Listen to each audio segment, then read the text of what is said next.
Chapter 11. To succeed, forget success. I've tried to put failure into perspective, but let's face it, failing big is hard. Adding to the pain of disappointment is the relentless self-punishment we administer by chastising ourselves for our own perceived mistakes. After Polyvore, I initially felt sorry for myself, so I hid out from my peers in the valley and spent time with my family. It didn't matter that I was nearly 20 years into a largely positive career. I still felt battered and bruised. Deep down, I felt that I'd emerge from the disaster and eventually choose my next possibility. To help me get there, my coach, David, and I discussed what had happened so I could process it, take away the key learnings, and move on. David gave me perhaps the best advice I received, encouraging me to stay open.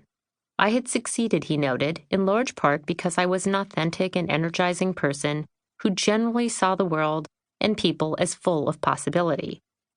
It would be easy to become jaded, close myself off from others, and grow paranoid after such a painful episode.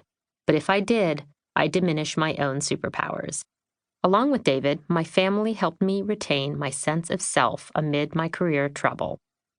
My husband and I decided to take a short ski trip as a family.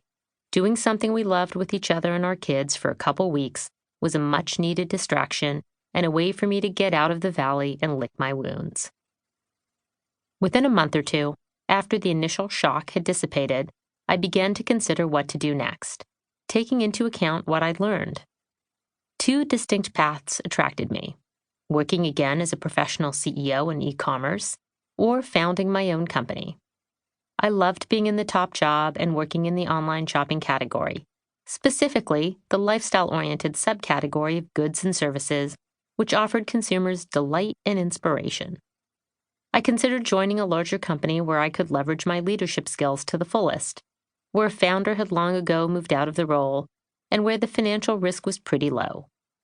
If I were to pursue the second option, less likely in my view, I resolved that, given the high risk inherent in early-stage ventures, I would only want to run a company that I had started, where I would own the majority.